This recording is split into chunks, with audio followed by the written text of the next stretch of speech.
ये है हमारी दुनिया, हमारा घर। यहाँ वो खूबसूरत जिंदगी रहती है जिसके बारे में हम जानते हैं, पर जो हम नहीं जानते कि इस यूनिवर्स के घने अंधेरों में हमारी दुनिया जैसी खरबों दुनियाएं मौजूद हैं जो अपने अंदर ऐसी नामुमकिन जिंदगी को समाये बैठी हैं जिसके बारे में कोई सोच भी नहीं सकता। पर आज हम सोचेंगे।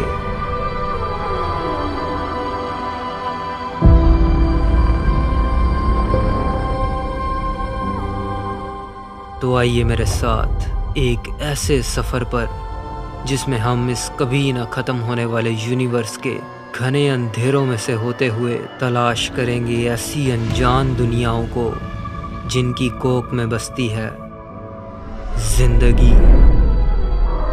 वो जिंदगी जिसके बारे में कोई कुछ नहीं जानता, जो रहती है ऐसी दिलकश और बेरहम दुनियाओं में जहां जिंदा रहने के लिए हर दिन मौत से लड़ना पड़ता है, जो जानती है कहानी शिकार और शिकारी की। क्या ये वो जिंदगी है जो शायद इंसानों के लिए ज़्यादा मायने नहीं रखती, या फिर वो जिसके लिए इंसान कोई मायने नहीं रखता, जिसकी सोच हम इंसानों की सोच से अरबों साल आगे है। एक ऐसी जिंदगी जो जानती है यूनिवर्स के वो गहरे राज जो बदल सकते हैं हर नामुमकिन चीज़ को मुमकिन में। ये सफ़र है उस ज़िंदगी के बारे में जानने का जिसे कहा जाता है एलियंस। पर उन एलियंस के बारे में जानने से पहले हमें सिर्फ एक सवाल का जवाब देना होगा कि आखिर वो एलियंस हैं कहाँ।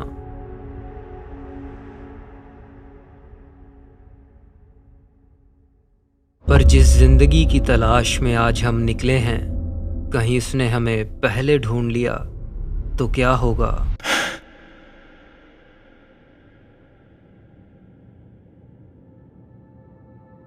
मिल्की वे 1,00,000 लाइट ईयर्स में फैली हमारी गैलेक्सी जो बनी है 400 अरब सितारों से। इन अरबों सितारों में एक सितारा सूरज जो रोशनी देता है उन 8 प्लैनेट्स को जिनमें से एक है हमारा घर अर्थ। हमारे सूरज की ही तरह मिल्की वे के 400 अरब सितारों के भी अपने अपने प्लैनेट्स हैं। मतलब कि ये मिल्की वे अपने अंदर 10 खरब प्लैनेट्स को समाये बैठी है। और इस यूनिवर्स में मिल्की वे जैसी कितनी गैलेक्सीज हैं? 2 ट्रिलियन से भी ज़्यादा। हमारा observable universe 93 billion light years में फैला है। अगर इंसान आज की लेटेस्ट टेक्नोलॉजी से स्पेस में सफ़र करे तो उसे सिर्फ 1 लाइट ईयर को पूरा करने में 40,000 साल लगेंगे। सिर्फ 1 लाइट ईयर। सच ये है कि हम इस यूनिवर्स के आगे धूल के एक कण बराबर हैं जो सोचते हैं कि इन खरबों गैलेक्सीज के अरबों सितारों के अनगिनत प्लैनेट्स में से सिर्फ एक प्लैनेट पर ही जिंदगी है और हम इस यूनिवर्स में बिल्कुल अकेले हैं। आखिर ऐसा कैसे हो सकता है? हम इंसान हमेशा से ही दुनिया के बाहर मौजूद जिंदगी को जानना चाहते थे और हमने जिंदगी की तलाश शुरू की अपने सोलर सिस्टम से। सोलर सिस्टम के सारे प्लैनेट्स पर देखा, मार्स, जुपिटर, सैटर्न, यहाँ तक कि उनके मून्स पर भी। पर जिंदगी का कोई नामो निशान नहीं। लेकिन जिस सफर पर हम निकले थे वो तो अभी शुरू भी नहीं हुआ था। हमने अपने सोलर सिस्टम के बाहर हजारों लाइट ईयर्स दूर स्टार्स के चक्कर लगाते प्लैनेट्स को ढूंढना शुरू किया, जिन्हें कहते हैं एक्सोप्लैनेट्स। बस परेशानी ये थी कि उन्हें ढूंढना नामुमकिन था।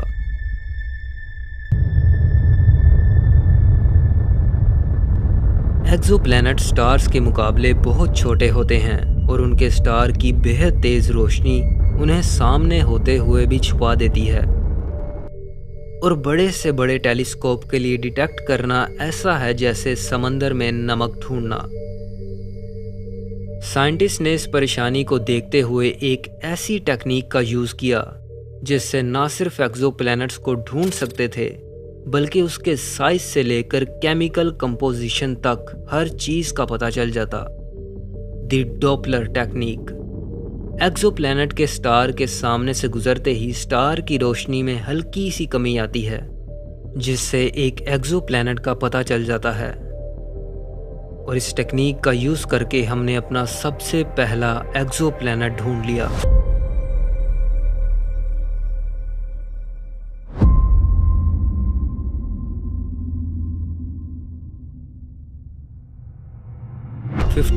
पैगसी बी, जो हमसे 50 लाइट ईयर्स दूर सूरज जैसे स्टार का चक्कर लगा रहा था। 51 पैगसी बी हमारे जुपिटर की ही तरह एक गैस जाइंट है, लेकिन इसका एटमॉस्फेयर जुपिटर जैसा बिल्कुल नहीं, क्योंकि यहाँ भी बारिश होती है मगर पिघले लोहे की।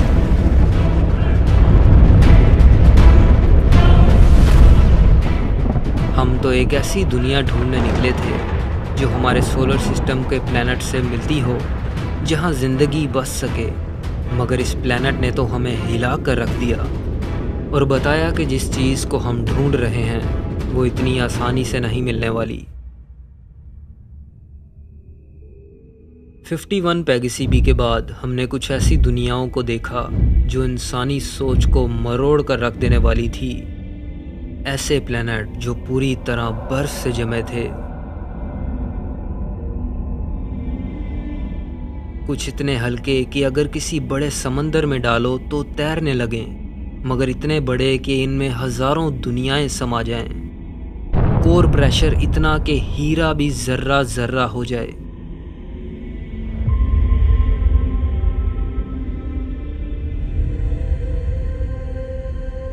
इन तबाही से भरी दुनियाओं से कुछ दूर एक ऐसा प्लैनेट है जो पहली बार देखने पर हमारी अर्थ की याद दिलाता है, मगर दूसरी बार देखने पर पता चलेगा कि ये किसी जहन्नम से कम नहीं। केपलर 36b, जो अपने स्टार के काफ़ी करीब होने की वजह से अपने ऑर्बिट में टाइडली लॉक है, मतलब इसकी एक साइड हमेशा स्टार की तरफ रहती है और स्टार की गर्मी यहाँ बनाती है दरिया, मगर तपते हुए लावे से भरे, जो पूरी जमीन को ढक लेते हैं। और इस प्लैनेट के जख्मों पे नमक छिड़कता है इसका अपना साथी केपलर 36c, इससे कई गुना बड़ा एक गैस जाइंट। इन दोनों के ऑर्बिट्स इतने करीब हैं कि जब ये गैस जाइंट इसके पास से गुजरता है तो इसकी पहाड़ों को उखाड़ कर रख देने वाली ग्रेविटी लावे को आसमान में उछाल कर रख देती है। एक तरफ है पिघले लावे के दरिया और तपती गर्मी, मगर दूसरी तरफ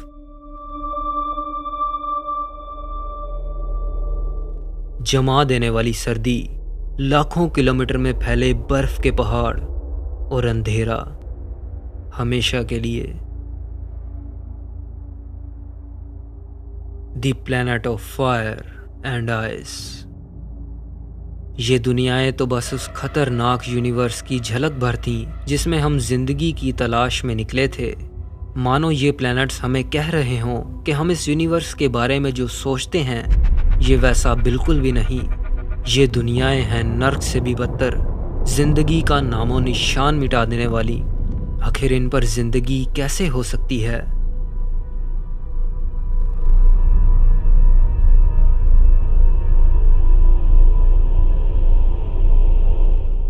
क्या हम इस यूनिवर्स में बिल्कुल अकेले हैं?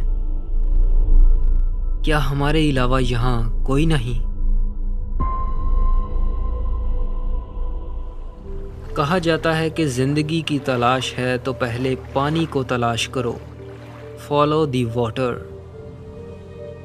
क्योंकि गैसेस में एटम्स इतने फास्ट मूव करते हैं कि वो जुड़ नहीं पाते और सॉलिड्स में वो हिल नहीं सकते, मगर पानी में वो एक दूसरे को प्यार से छूते हुए बनाते हैं वो कॉम्प्लेक्स मॉलिक्यूलर स्ट्रक्चर जिससे बनती है जिंदगी।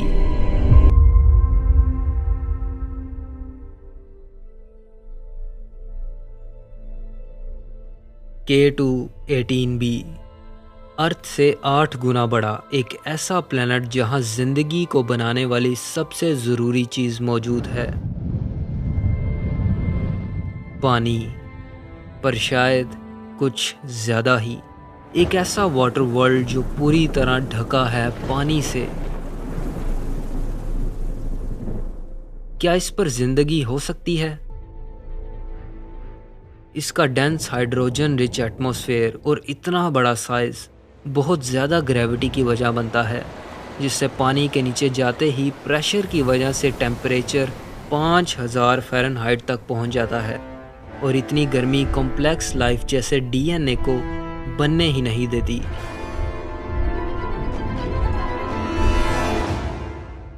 वो पानी जो ज़िंदगी के लिए सबसे ज़्यादा ज़रूरी है, यहाँ वही पानी वजह बनता है मौत की।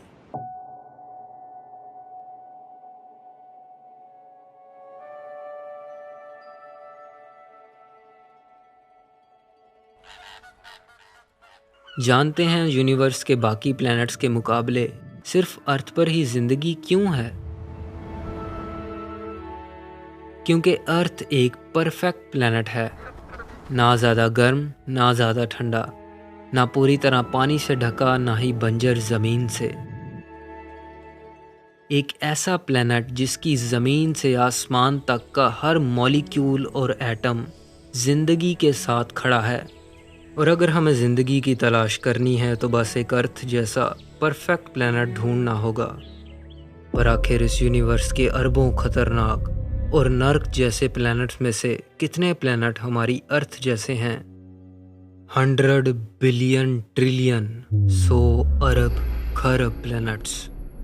और अगर उन 100 बिलियन ट्रिलियन प्लैनेट्स में से सिर्फ कोई एक प्लैनेट हमारी अर्थ जैसा हुआ तो उस पर ज़िंदगी कैसी होगी? तैयार हो जाइए, क्योंकि अब हम अपनी सोच की उन दीवारों को तोड़ने वाले हैं जो हमें रोकती हैं उस दुनियाओं के बारे में जानने से जो घर हैं एलियंस का। ज़रा सोचिए, एक दुनिया हमारी अर्थ जैसी, मगर एक नहीं बल्कि 2 स्टार्स का चक्कर लगाती हुई। अर्थ 2.0।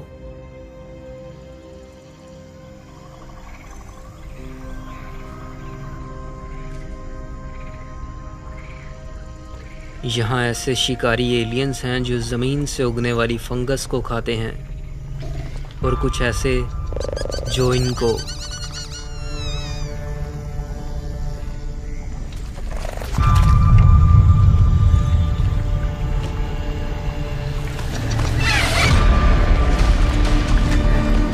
दरख्तों पर रहने वाले शिकारी की रफ्तार ज़मीन पर बहुत कम है, मगर इसके पास एक ऐसा हथियार है जो इसे दिया है एवोल्यूशन ने।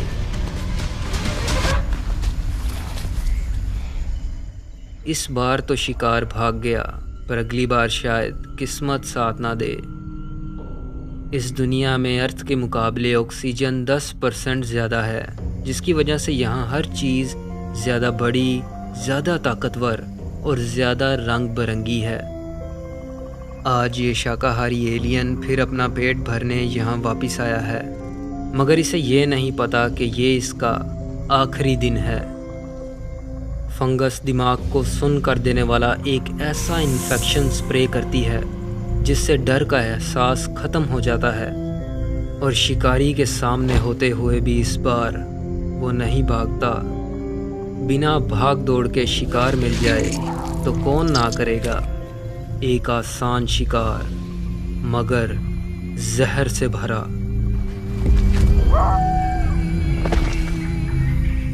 फंगस ने शिकार का इस्तेमाल किया शिकारी को मारने के लिए, ताकि वो उसके जिस्म को खाकर अपनी नस्ल को बढ़ा सके। ये दुनिया हमें बताती है कि जगह चाहे कोई भी हो, असूल हमेशा वही रहता है, मारोगे नहीं तो मारे जाओगे।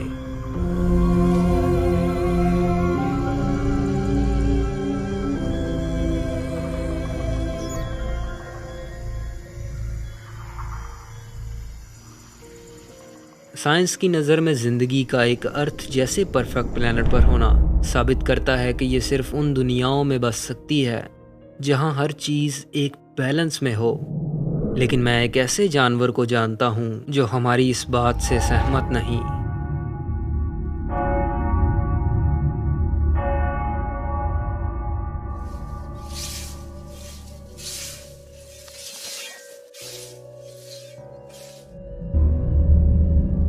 टार्डिग्रेड्स, 8 टांगों वाला एक ऐसा भालू जो हमारी सोच के टुकड़े टुकड़े कर देता है कि एलियन लाइफ सिर्फ एक अर्थ जैसे प्लेनेट पर ही हो सकती है।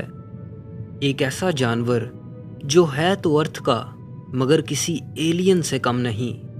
ये टार्डिग्रेड्स इतने सख्त हैं कि उबलते पानी और ठोस बर्फ में भी जिंदा रह सकते हैं, और अगर इसे स्पेस के वैक्यूम और रेडिएशन में खुला छोड़ दिया जाए तो इसे एक खरोच तक नहीं आएगी।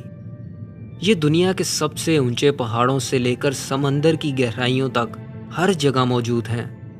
यहाँ तक कि आपके घर के बाग में मौजूद लगी काई में भी। आपने इनको शायद कभी ना देखा हो क्योंकि ये बहुत छोटे होते हैं, सुई की नोक के बराबर, मगर सख्त हैं। ये ज़मीन पर होने वाले 5 बड़े हादसों को झेल चुके हैं जहां दुनिया के सारे डायनासोर्स मर गए, मगर ये नहीं। और तो और ये पानी की एक भी बूंद के बिना 10 साल जिंदा रह सकते हैं। हमें लगता है कि ज़िंदगी की बहुत शर्तें हैं, ये बस वहीं हो सकती है जहां ना ज़्यादा ठंड हो, ना ज़्यादा गर्मी, ना ज़्यादा रेडिएशन, ना ज़्यादा अंधेरा और ना जाने क्या क्या, और सबसे ज़रूरी चीज़ पानी।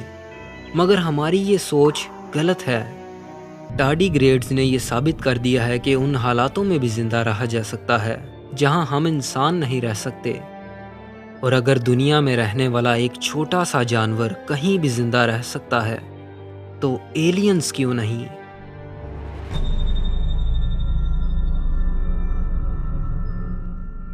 जुपिटर, हमारे सोलर सिस्टम का सबसे बड़ा प्लैनेट जहां जमीन है ही नहीं। यहाँ हैं हाइड्रोजन, हीलियम, अमोनिया और मीथेन के घने और गर्म बादल जिनकी रफ्तार 300 किलोमीटर से भी ज़्यादा है। क्या ज़िंदगी इतनी सख्त है कि यहाँ जिंदा रह सके? अगर हाँ तो वो कैसी होगी? एक ऐसे एलियंस जिन्हें ज़मीन की ज़रूरत ही ना हो, जो एटमॉस्फेयर में सारी गैसेस को छोड़कर सबसे हल्की गैस हाइड्रोजन को ही अपने अंदर लेते हों, ताकि वो हमेशा एक हॉट एयर बैलून की तरह उड़ते रह सकें, और उनकी खुराक हो वो भारी गैसेस जो उन्हें जिंदा रख सकें। या फिर ऐसा भी हो सकता है कि वो अपनी खुराक खुद बनाते हों, बिल्कुल पौधों की तरह, हवा और धूप से, जिनका साइज हो शहरों से भी बड़ा, मगर रंग ऐसा जो इनको जुपिटर के बादलों में छुपा दे, शिकारियों से। जिंदगी का इन हालातों में भी जिंदा रहना बताता है कि ये उस हर जगह हो सकती है जहां हम उसके वजूद को नकारते आए हैं। ये हो सकती है उस दुनिया में जहां पानी की एक बूंद तक ना हो, या इतना पानी हो कि ज़मीन नज़र ना आए।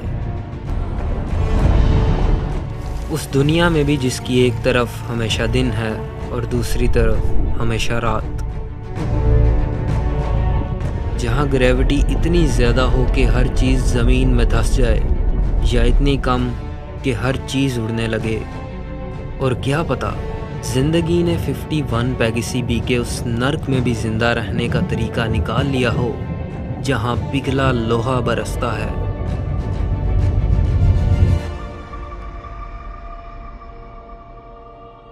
हमें इन चीज़ों के बारे में सोचकर बड़ा अजीब लगता है, क्योंकि हम ये भूल जाते हैं कि ये यूनिवर्स है, यहाँ कुछ भी हो सकता है, और जहाँ कुछ भी हो सकता है वहाँ वो ज़िंदगी भी हो सकती है जिसे कहते हैं इंटेलिजेंट लाइफ।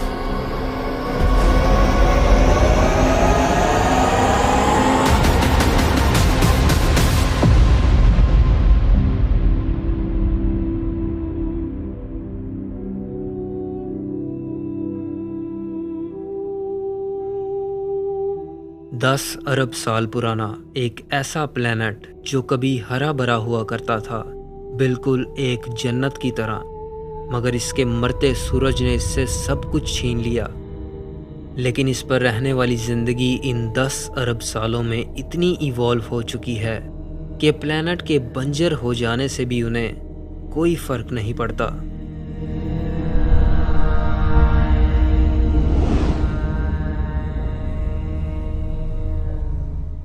जिसे आप एलियन समझ रहे हैं वो तो बस एक रोबोट है।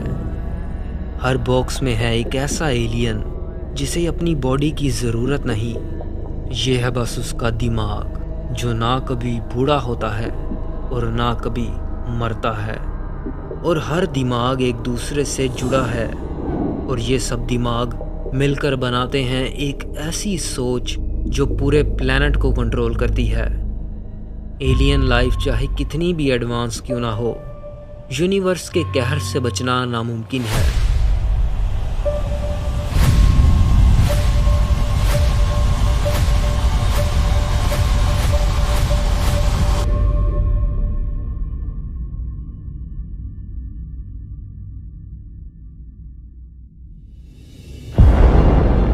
Solar flare, gamma ray burst, supernovas और एस्ट्रॉयड इम्पैक्ट्स किसी भी प्लैनेट से ज़िंदगी का नामो निशान मिटा सकते हैं, और इनसे बचने का सिर्फ एक ही तरीका है, मल्टी प्लैनेटरी सिविलाइजेशन बनना।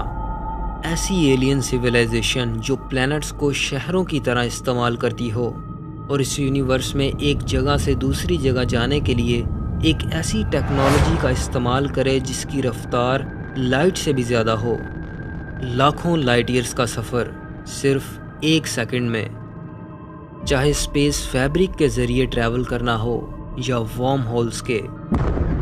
पर एडवांस सिविलाइजेशन बनना मतलब कि बहुत ज़्यादा रिसोर्सेज की ज़रूरत, जो उन्हें मिलेंगे एस्ट्रॉयड माइनिंग से, ताकि उन एस्ट्रॉयड्स के रिसोर्सेज उनकी स्पेसशिप्स और उनके प्लैनेट को चला सकें। और अगर इन छोटे छोटे एस्ट्रॉयड से काम ना बने तो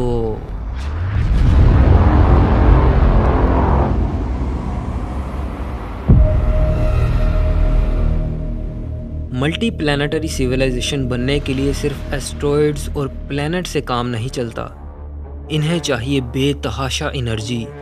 स्टार्स एस्ट्रॉयड्स और प्लैनेट से अरबों गुना ज़्यादा एनर्जी बनाते हैं, और इस सारी एनर्जी को इस्तेमाल करने के लिए एलियंस ने बनाया होगा एक ऐसा मेगा स्ट्रक्चर जो सूरज की ताकत का कतरा कतरा सोख ले, डायसन स्फीयर। और अगर इससे भी ताकत की भूख ना मिटे तो ब्लैक होल से ज़्यादा एनर्जी कौन दे सकता है। इतनी ताकत एक मल्टी प्लैनेटरी सिविलाइजेशन को बना देगी, मल्टी गैलेक्टिक सिविलाइजेशन, जिसका कब्ज़ा होगा हर एक गैलेक्सी पे, जो अपनी ताकत की भूख को मिटाने के लिए पूरी की पूरी गैलेक्सी को निगल जाएगी। दूर स्पेस में कुछ ऐसी जगहें हैं जो बिल्कुल खाली हैं, जिन्हें कहते हैं वॉइड्स, जहां सैकड़ों लाइट ईयर्स तक कुछ नहीं। क्या ये वॉइड्स एक इंटेलिजेंट लाइफ का सबूत तो नहीं? पर साइंटिस्ट ये कहते हैं कि यूनिवर्स का स्ट्रक्चर ही कुछ ऐसा है जो इतने बड़े वॉइड्स की वजह बनता है। पर अगर ऐसा ना हुआ तो कहीं एलियंस की कभी ना मिटने वाली भूख उन्हें हम तक खींच लाई तो हम क्या करेंगे? जिन एलियंस को हम हर दिन बेचैनी से तलाश करते हैं, कहीं एक दिन उन एलियंस ने हमें ढूंढ लिया तो क्या होगा? हम नहीं जानते कि एलियंस कैसे होंगे, पर हम इतना ज़रूर जानते हैं कि यूनिवर्स में मौजूद दुनियाओं के हिसाब से हमारी दुनिया उनके लिए सिर्फ एक बॉल की तरह होगी। वो पूरी दुनिया के रिसोर्सेज निकाल कर इंसानों को अपने साथ ले जाएंगे और इस्तेमाल करेंगे अपने गुलामों के तौर पर।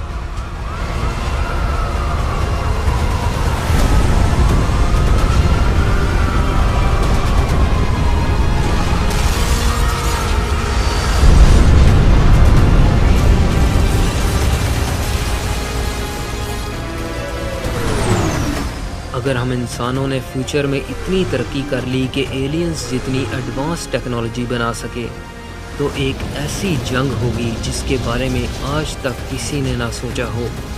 इंसान चाहे उस जंग में जीत भी जाए, मगर आखिर में बचेगी सिर्फ तबाही और मौत। या फिर हम जितना बुरा उन एलियंस को समझते हैं वो वैसे हों ही ना, बल्कि वो हमारी मदद करें अपनी तरह एक एडवांस सिविलाइजेशन बनने में, ताकि हम उनके साथ मिलकर इस यूनिवर्स को समझ सकें। अगर ऐसा हुआ तो इंसान वो सब कुछ कर पाएगा जिसके बारे में वो सोचता आया है।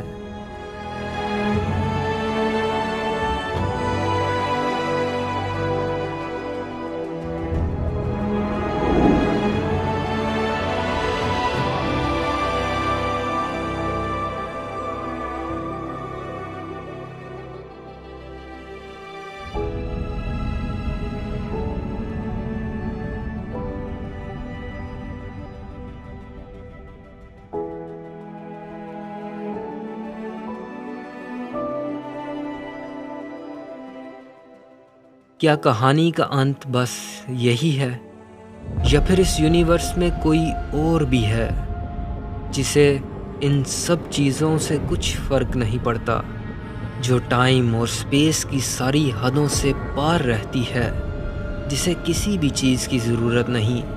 वो जिंदा तो है पर एक सोच की तरह, वो सोच जो उसे बना देगी एक सुपर सिविलाइजेशन,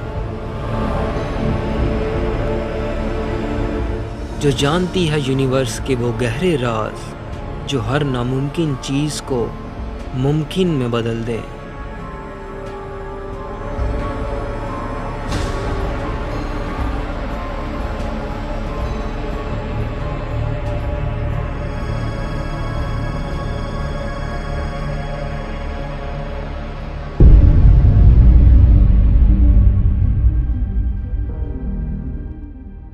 साइंटिस्ट ने आज तक जितने भी एक्सोप्लैनेट्स को ढूंढा है, उनमें से बहुत सारे प्लैनेट्स हमारी अर्थ से मिलते हैं, मगर अब तक उन पर जिंदगी का कोई नामो निशान नहीं मिला।